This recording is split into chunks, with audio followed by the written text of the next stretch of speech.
Good evening and welcome. It's the 11th of March. It's the Front Runner Spot podcast.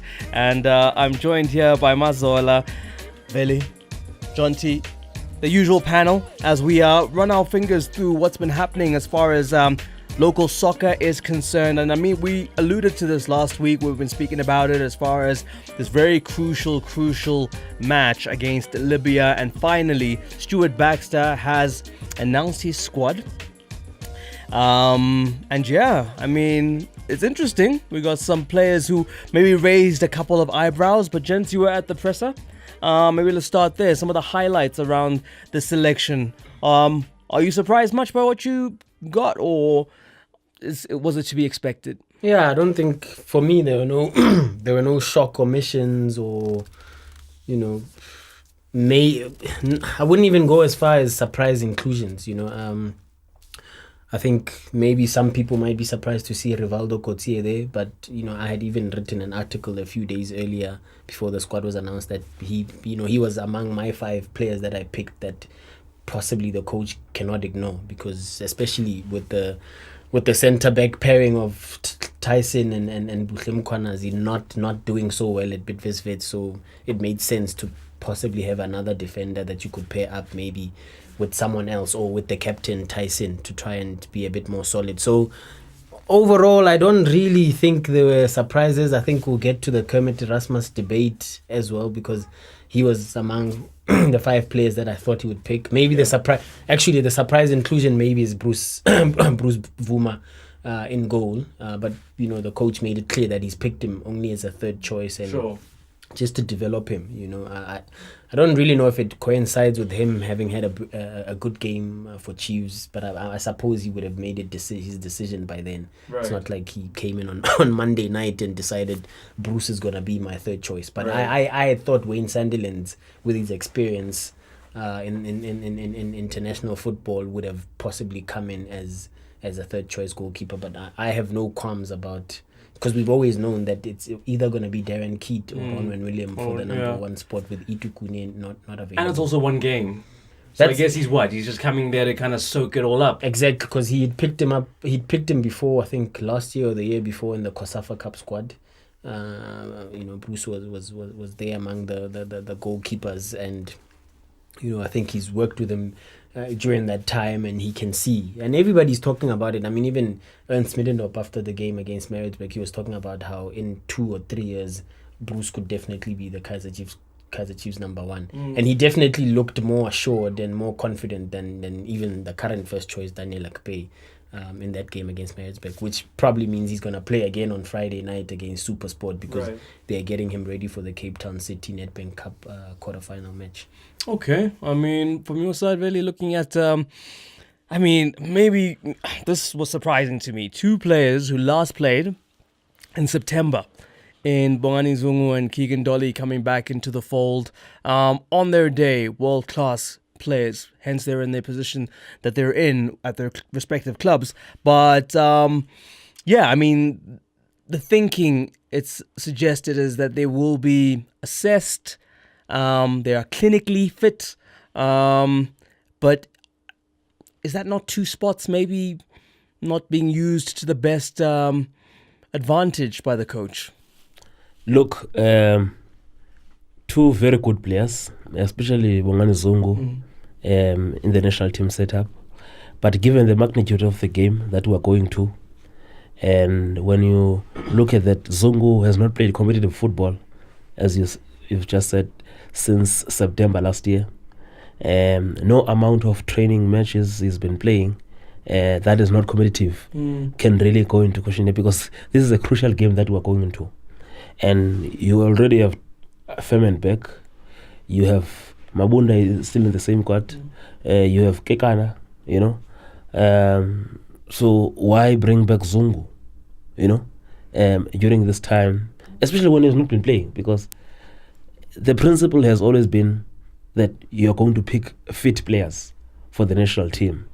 So there, especially when Zungu is coming, and in the same league where he's playing, there's a Lebogang Phiri, and he's been playing week in, week out, especially in the last 4 months for Gengap, So, and he's also helped his team. I think they're in the final as well. You know, so for me, this is where I just feel on this one, and it doesn't do any good also for the harmony of the team, because it comes a players talk. Sure. Players talk, and now you have to put this together with what happened in Durban, where the coach was alleged to be seen as someone who's defending Zungu, when there was that the scandal of Bafana Bafana players who went out to drink, and the coach was alleged to be defending Zungu because they share the same agency, So now all those things, they come together, and these things also, they come from the players, because this is the time when you go to this type of a game, we need harmony within the team. And you need to look next to you and see players who are there on merit, and exactly. That's it. I can understand the importance of Zungu in the team, the importance of Dolly in the team, but are they fit? You cannot say clinically fit. Yes, they're clinically fit. Right. and you cannot say you want to assess them. No, Baba. There's no time for that. No. There is no time for assessment now. This is a serious international camp away from home. It's not like, okay, they're going to come here and then we're going to play a friendly, then we can assess them. No. It's one game. No, that's a good point, because you can't really say a player's fit and raring to go from a training session. I mean, you can only really see it from a match, and match fitness is built up by playing. And if they've been playing in the reserves for their sides, is it really at a level that it's going to make them able to play on the ball sharp, needing to get at least a point against Libya? Streetwise football, African football. And they're experienced players, no doubt. If they're fully fit, they deserve to be in the Bafana squad, but they're certainly not fully fit enough for their squads to put them, for their clubs to put them in the first team squad yet. So it's a good point. I do understand why Baxter's done it, because he needs as many kind of hands on deck as he can get, because he needs the point. But the big surprise in the squad for me, I just want to mention, was Lars Veldweg. Simply because he scored 17 league goals in the Dutch second division this season, which is fair enough, but 16 of them were last year. Wow. And one of them has been this year. So I would have said maybe it's a good idea to pick Veldweg for the 2 games against the Seychelles. Obviously, it's easy in hindsight, but we didn't manage to score in the Seychelles. Right. Or the game against Nigeria. But why pick him now? It's quite surprising, just because Baxter didn't pick him before, and this year he's not been in top 4. Okay. Well, and in terms of should have been my surprise too. I forgot about it. Yeah. That's how, he's What? not. I mean, that's But just how. I listened to the coach explaining that selection, and and he talks about the physical strength, and that he's a type of a player who can help them coming from the bench, in this game, where you will get maybe a Pesita pulling in that cross, and he would be there. But I was not entirely convinced. Maybe it's because we also don't watch players like Lasvel Vic that much. Because at least the French boys, I watched them. Sure. And I've watched Serrero too. Sure. In some of his recent matches in the Dutch Eredivisie.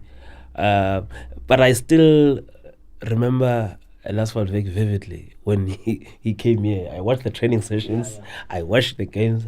I was still not convinced. I was about to make that point as well. Was it Shakes who called him? I was about to make that point as well, because even in that camp in Polokwane, there were suggestions being made that he was forced on Brashakes. Okay.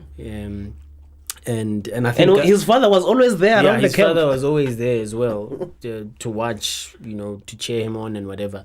And I think we spent a week there watching his training sessions. Not one single training session convinced me. But obviously this is 3 years ago, so maybe a lot has changed since then. But I don't know if you can suddenly become a superstar. Sure. And at this level. In that period, he went from playing in the Belgian Jupiter Pro League, Dutch Eredivisie, dropped down to the second division. Hey, let's see if we can step up to the plate. We need him. We need a point. I don't know. It's a strange choice, that one. But hey, that's Stuart Baxter's squad for that crucial but crucial look, AFCON overall, qualifier. I think we've got a good team. Right. And one of the reasons I'm saying this is because, and we did speak to the coach about this earlier today, that we've got Sundowns and Pirates players who will be coming from CAF Champions League duty. Sure. And they're playing in the group stages. Sundowns is qualified to the quarterfinals already. Pirates, they need to win in Guinea Conakry. Now, we're going to play against players from majority of the squad of Libya is locally based. And they've also been having challenges with their league as well. So if you can check the level where these players of Pirates and Sundowns will be coming from, you know, they're already psyched up. Yeah. They are already in those type of conditions. The mindset, everything is just there. You know? So that's why sometimes the coach, he needs to read the mood, you know, especially in that type of an environment, and get to understand what does this type of a game require. Doesn't require how Stuart Baxter wants to play, you know, but it requires this type of an environment. You know. But I did say, I'm not saying influence your selection, but this one, for me, it looks very easy to do. Okay, well, let's touch on that, because we come from a CAF Champions League weekend that saw Pirates essentially make it very difficult for themselves, you know. But against FC Platinum, you're at home.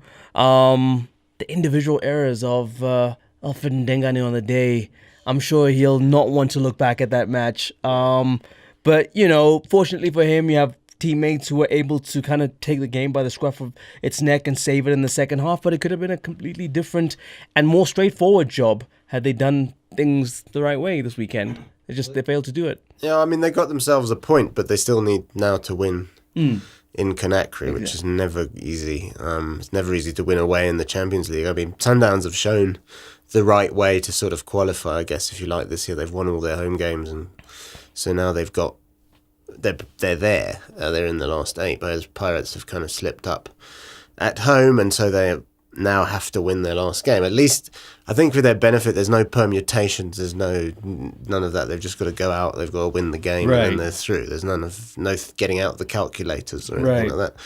So that should work in their favour. But I think you can't really go 2 goals down at home to the worst team in the group and have any excuses. You know, it wasn't really good enough.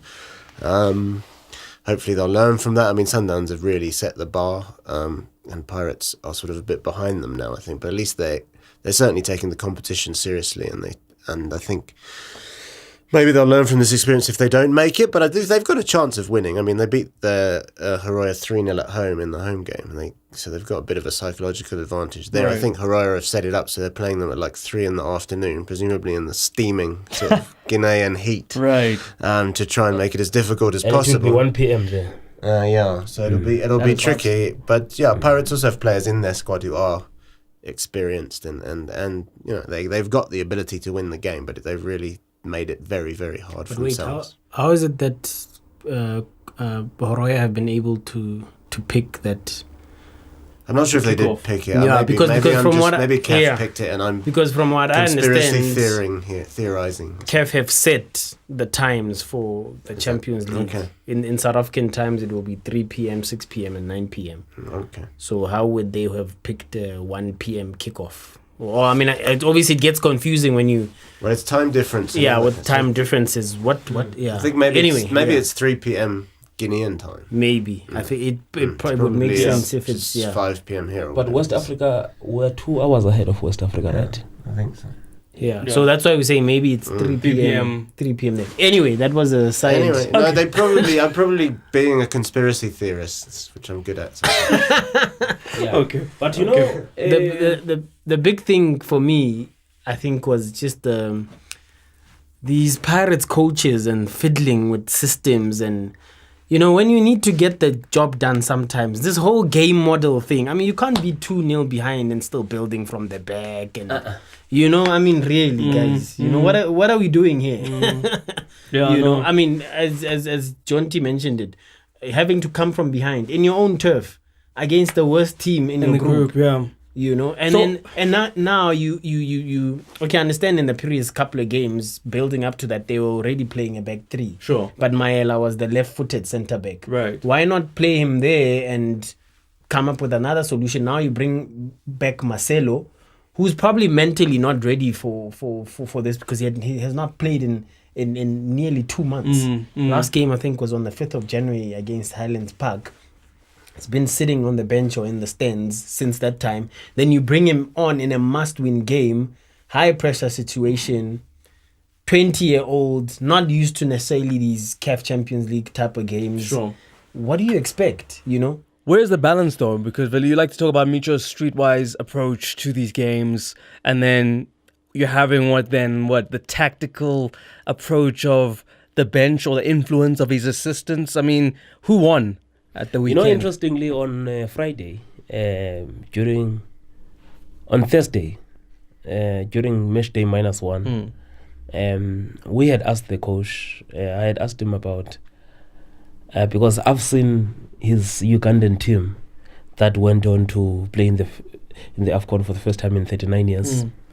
It had that tigerish approach in terms of the aggression, you know. And I remember even the Pirates team of 2013 that had Jali Manyesa in the midfield. Yeah. It had Lucky Likhwati, it had Happy Jere, it had Siyabonga Sangweni, you know. They were bullish, you know. But when you look in this current team, yes, there are players who've played there before, but they are not really active in this team.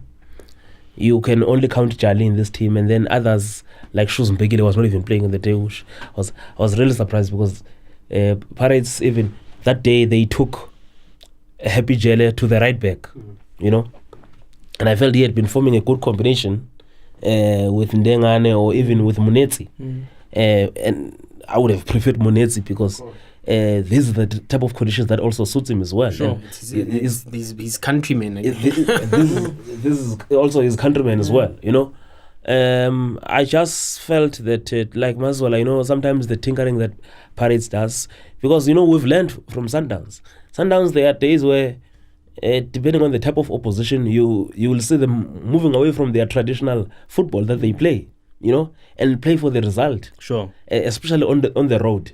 And this is where I have to credit Sundowns, because I saw them doing this against ASEC Mimosa, and look at what ASEC Mimosa did this past weekend to win at Casablanca. They beat them 2-0 on the same venue that Pizza was also complaining about.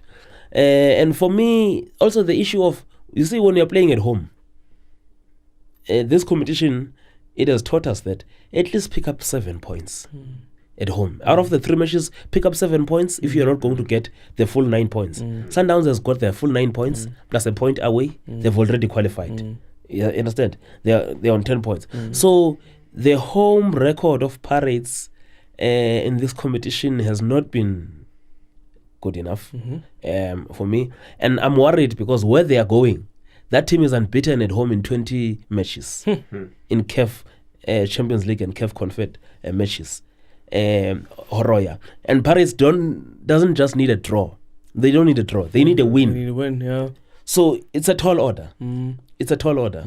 I'm not saying it's not doable, but in Africa it's very difficult to beat a team. Sure. I mean, if they don't, they'll have to look back at that FC Platinum game and say, if we'd won that, they'd have only needed a point. If they'd won at home, they'd have only needed a point. They only needed a point. Yeah. That's tough times for them, but talking about a team that made home field advantage count, that was Sundowns. I mean, you look at that performance, they literally just put Lobby Stars They just killed the game. to the sword, yeah. I mean, it was such a professional and entertaining performance from the team. You just could see a team in their elements who knew what they had to do and just went about their job. They understood what they're capable of, you know, and they didn't sell themselves short. Yeah, and I think the early goal definitely threw Lobby Stars off, you know, off the game plan. Definitely. I mean, to have scored. I mean, I think by the time they went into half time, you could pretty much say the game was done and dusted. Yeah. Yes, Lobby Stars had a few, created 1 or 2 chances, you know, that Dennis Onyango was able to pull off some great saves, but so did Sundowns. It could have been 5-0, could have been 5-1, could have been 5-2, you know. But at the end of the day, it could have been could have still been a scoreline that favoured Mamelodi Sundowns. Sure. And they were clinical on the day. They learnt their lessons from when they played Lobby Stars in January and lost 2-1 in Nigeria. But I think also that was a little bit different, just we only hearing now of what had happened before, them being refused to train and whatever. But, Sundowns, that's what I appreciate about them as well. They are learning to adapt to the conditions as well. I only found out, this weekend that actually when they were in Nigeria, there were issues around the training venue and some ill treatment and what have you. But they never said anything about it. They no excuses. Just kept their head down and kept playing. Although they did lose the game. Even after losing the game, Coach Pizzo never moaned about what happened. So they've adapted to being in the Champions League, and they've done what they couldn't do the previous season. As we've been saying, win their home games and even been able to get a result as well away from home in one of the matches. So Pirates need to learn from this, because now they face the possibility of not even getting past the group stages, which would, possibly you could say it could be a different season for them, because. But for me, it's always been a tall order. I don't think they will. I don't think they'll win the Champions League anymore. Right. Okay, and looking at the goal scorers on the day, you have the likes of Tapelo Morena, you got Zwane on the score sheet, Maboe on the score sheet. Just goes to show the shrewd business that Sundowns have been able to conduct, and how they actually heighten the powers of these players who then join their team. You see them, and you see bits and pieces of the potential, and then they get you and they've delivered. Can't be said for every player who goes to Sundowns. Well, that's the thing, isn't it? You could say it's a kind of spray and pray is a strong word, but it's a sort of approach where you buy as many as you can, and some of them do work out. Right. Because obviously Pizzo's done brilliantly with Moreno, with Mabue, with what he's done with players like that, but there's always a George Lebezi and a Ngele and a player that hasn't flourished, right? That you can also counter that with. So they do perhaps sign too many players. Brocky as well at the moment he's not firing. Sure. But Mabue has been a fantastic signing, and I've been very impressed by him. And Pizzo, and he's just adapted to wherever Pizzo's played him, and he keeps scoring goals, and he's a candidate for Player of the Season if Sundowns win the league, I think. And Moreno, obviously, he just slotted right back in. I think his father passed away, and he came straight back in and did brilliantly. He's a bit. You could say Moreno. Obviously, it's a game of opinions in terms of the Bafana squad, but Moreno perhaps is a bit unlucky not to get a look in. Sure. In that Bafana squad. Perhaps it's the way Baxter plays. Perhaps he just doesn't like him, or just doesn't see him fitting into his squad. And which is unfortunate for me, especially when we talk about progression. Progression in this case, continuity. What Safa is preaching, Vision 2022, because Morena, Piri, Motiba, Mvala, these are not just any players. These are players. Mubara, these are players who are coming from the Olympics. They've played at the highest level, and one thing that you want now, you want them to progress together. Sure. And it's not even like we've got outstanding right backs. Who don't have outstanding right backs. Yeah. Even now, Rama has been dropped, Sure. so Mkhize is only there, and I can tell you right now, at international level, Mkhize is wet behind his ears compared to Morena. Sure. Yeah. And Morena plays in at this level, week in, week out. Sure. And then you are going to call up players who are just playing here in the PSL and have no experience and no taste of, But it's just I don't like discussing this selection thing. But the continuous omission. We know why. Because you can see. Yes, the continuous You omission can see why he doesn't like discussing Morena. Yeah. It doesn't make sense. It doesn't make sense. It doesn't make sense at all. Look, it doesn't make sense, but at the same time, I think we probably should stop expecting Baxter to call up Morena, because he said it before that he doesn't think Morena is a player that suits his system. But and this is where he fails to understand. This is not a club.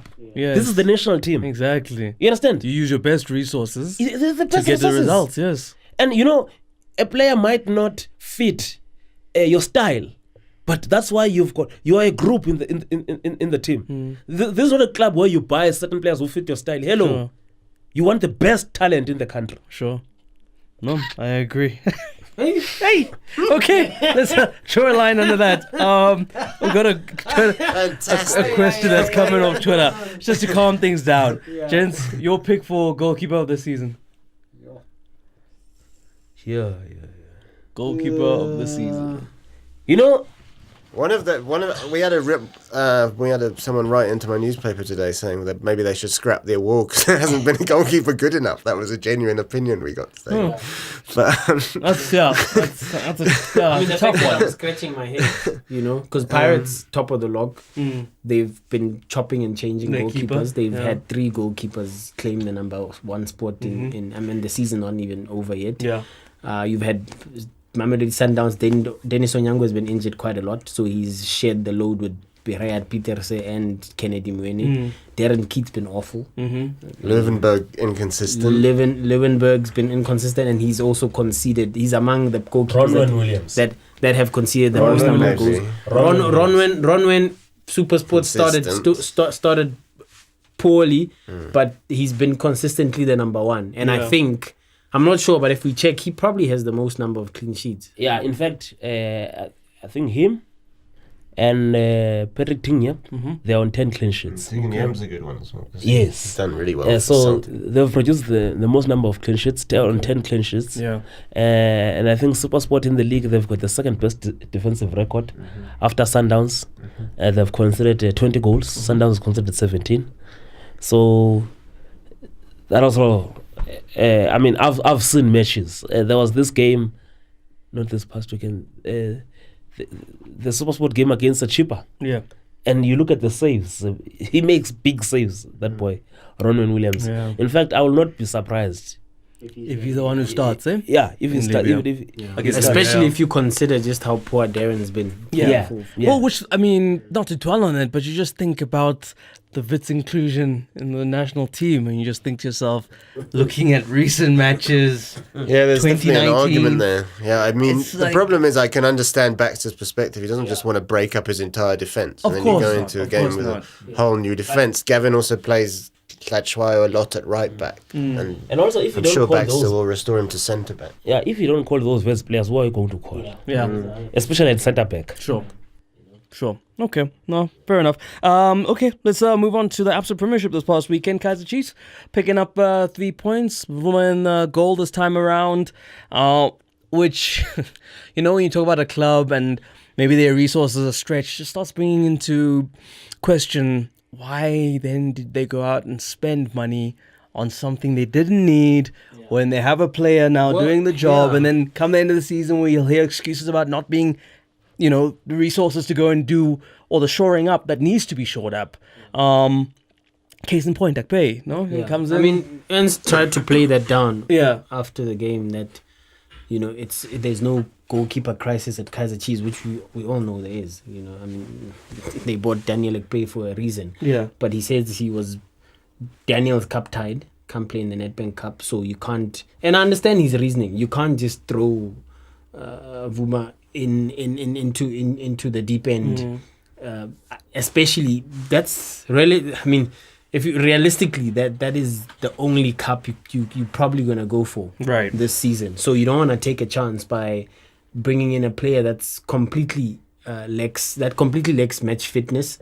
So why not give him a couple of games prior to that? Meaning, this past weekend he kept a clean sheet against Maritzburg United. Right. He will be high confidence now. He's in the Bafana squad, and you'd imagine that he will play against SuperSport on Friday night.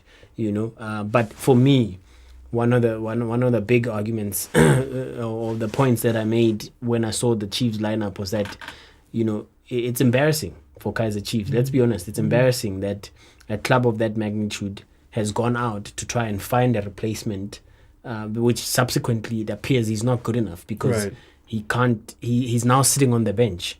What does that say about this acquisition? I mean, Ernst can argue till kingdom come about preparing Bruce for the game and that and what have you, but the fact is there's not complete confidence in Daniel Akpe.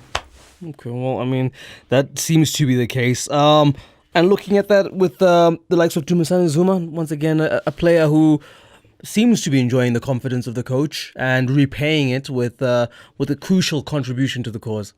Interestingly, there seems to be history between the coach and Zuma, and you will remember that Zuma had not been playing for Chiefs. Sure. But till he introduced him against the Magic, and he came in to create those 2 goals, provided 2 assists, and then we had this situation where he's back in the team.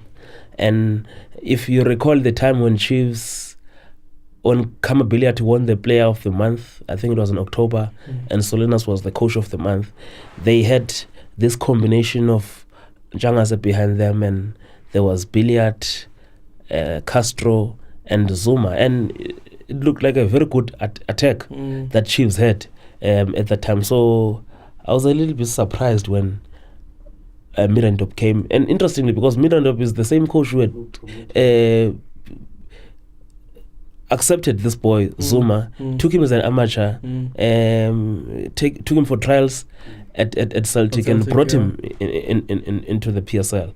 But now at least they seem to have found each other again.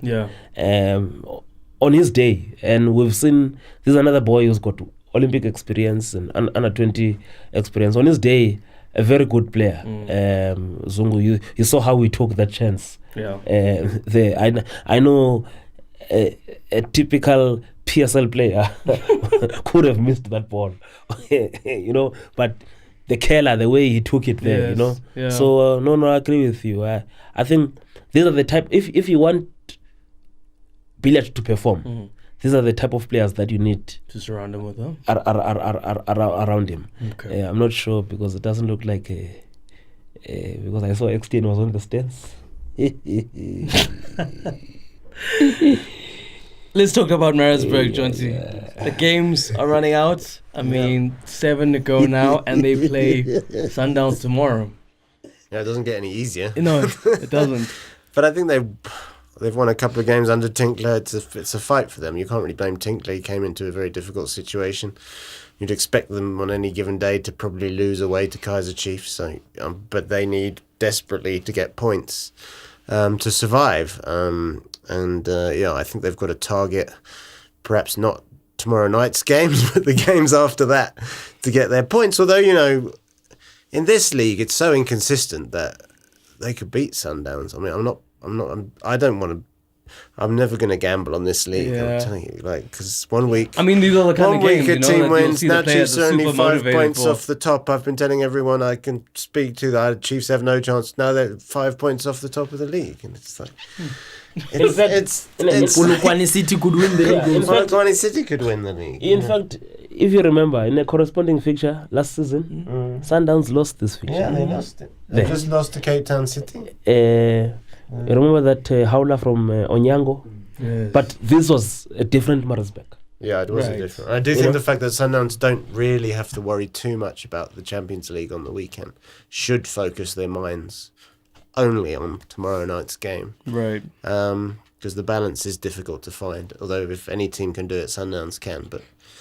And I think there's a bit more pressure on them, obviously, because they've never successfully defended a league title under Pitts. So they've won 3, is it? But they've never managed to defend it. So that adds a little element of psychological pressure. And it showed a bit against Cape Town City. It's fascinating. And I don't know. I would never put a bet on who's going to win this league because it's just because there you go. Like you say, Kaiser Chiefs in 7th place, 5 points off the top. City are in it. Exactly. But you see, Supersport. Sundowns, because you see, once you go to international week on top of the log, yes, psychologically, it's a boost. Yeah, it's a booster. That one. And I see Sundowns having that approach for tomorrow. But look. For Maritzburg, they know that everything that is at home, they have to sweep. Right. But I'm just not sure. I'm not sure if Tinkler has got this. They have great support there. Yeah, I'm not sure that if in him he's got this thing of saving a team like Maritzburg. Right. Yeah. Because sometimes, there's a trend that I've noticed with Tinkler. Even when he was a cheaper, he came in and a lot of players were released. Maybe you can attribute this maybe to some financial challenges at cheaper, but he releases players and then he brings in his own players.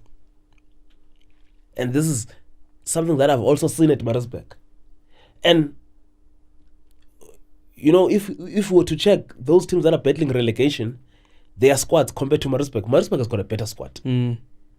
It was not really, but yeah, let's see. Okay. Because he's just released one of the boys that I felt is a promising young boy, Keleso Makhalwa. And now he's gone back. He's gone back. And you know what? I was checking the registration documents. He's still registered as I think he was still registered as a Maritzburg player. Oh, okay. From the squad list that I got from the PSL last week. Yeah. Curious there. Okay. Wits, are the wheels falling off? I mean, this 2-0 loss against Amazulu, they can't seem, when you talk about being at the top of the table, the pressure seems to have told, and it's just, they haven't been able to just find their feet again. It's just, unconvincing result after unconvincing result. Yeah. It's not, obviously it's not just that result. It's the week before. Yeah. They've won one of their last 7 league games. Yeah. That's not good enough, surely. I don't think they've won a game this year. They beat Maritzburg at home. They beat Maritzburg at home. Okay, that's the one game that they've won this year. If you don't count the Nedbank Cup. In the league, obviously that's what we're talking about. And they've lost 7 games. In a normal world, in a normal league, when you can't call yourself a title challenger when you've lost as many games as they have, but they're still in the running. How that's possible is just, it's mind-boggling. Some the pessimists can say it's a good league, it's a sign of a good league, but the rest of us who they're just 2 points off the pace. 2 points, and they've won one of their last 7 matches. I mean, the two statements just don't go. They don't go with each other. Yeah, it's just mind-boggling. I don't understand how. Hey guys, and then Kevin Johnson, the job that he's done with Amazulu. I mean, do you think he'll ever get like the Chiefs job or the Pirates job? Or he had his chance at Supersport. Yeah. I mean, I knew him. I was still working in television at that point, and I know what he was trying to do at Supersport. Correct. With trying to bring the youngsters in, and that takes time, but there's no patience for that. Especially when the other teams around you are doing well and aren't taking the same risks as you. So. Well, that depends, because Caetano's also been given the same mandate. Although they started poorly, he's not done it with as many players as Kevin tried to do it. Right. But he's also been given the same mandate. And by the way, I don't think his job is safe either. Right. Because there's talks of Baxter coming back and even Benny. Yes, of course. We've touched on this. Taking the job. So, but sorry, I'm sidestepping a little bit. But my point was that I think Kevin did get his chance. I mean, he would have to do something really incredible at Amazulu or any other mid-table club to then earn the opportunity to go coach one of those top 3, top 4 again, because it was an amazing opportunity that he had. And as you know, Supersport club that usually tries to hold on to a coach and support them a lot longer. Right. But I think he lost it a season and a half. But you see, he's done a good job though, Kevin. Yeah. Especially as they were docked 6 points. Exactly. Yes. They'd be in the top 8 right now. Docked 6 points, they'd be in the title race. Yeah. You see, Kevin was at and losing Supersport. Tade as well, sure. Yeah, so Kevin was at Supersport at the time when, and I think that Supersport squad even till today, it's a squad that is known for the player power. And especially, Kevin is your typical youth coach. He comes from the School of Excellence environment. He's headed or been part of the Ike's Cape Town academy from its initial stages. Sundowns as well, has been the assistant coach there. So he's your hardcore youth coach. who likes transforming teams. He did that even with Platinum Stars when Platinum he tried to bring Stars, in the youngsters from the area. And even though Platinum Stars won 2 trophies, but they won 2 trophies with a model and the team that had been put together by him, and you see him there even now at Amazulu. One of the things that is making him unpopular, maybe with some senior players, is because he's also been trying to transform the team, So at SuperSport, I get the feeling that maybe his idea was not really welcomed by Some of the players more than the senior management. players. Yeah, You are very influential in that team. right. You know what happened to Gordon when results We're not forthcoming. were not coming. You know what happened when Tinkler came in and he threatened to get rid of some players. So I think in the long run we are going to see Kevin in one of the top teams here. Okay, cool. And then just to end things off, gentlemen, in terms of maybe just one of the more honorable mentions as far as a performance this weekend, and of course that would be from Mwapi Musonda getting himself a hat-trick for Black Leopards, and also just making things interesting again as far as the goal-scoring charts are concerned, because someone might actually win the Leslie Manutella Golden Boot this year. I mean, finally we have a player that's reached double figures. Yeah. First hat trick in 2 years. I mean, sure. wow. That's really poor, isn't That's it? really poor. Let's be honest. I mean, you just want to did well. weep after. Yeah, no, that's not the note I wanted to end the show. But he's done that. Look, it's brilliant. And it's another Zambian. Do you remember when Chris Katongo won? Left. And then he left and he came back And to then came back accept to his pick up his award. award. Yeah. Gosh. But Mwapi Sonda's done. Yeah, he's done well. He's a good striker, and he took his goals really well. And I think You'll probably be on the radar again. I mean, I suppose there's Is there an an argument that surround him with better I mean, there players, is. he could- Look. He's been at Pirates before. Yeah. You could argue, why did he fail? Yeah, maybe you could then argue, well, maybe he just wasn't used to the, to the style of play, and And but now it- that he's maybe acclimatized now, and well, several years later, Mm. maybe you could make the argument that maybe I think he's been trying to prove a point. This will be his second season now reaching double figures, because he done it in the NFD when he helped Leopards gain promotion. Right.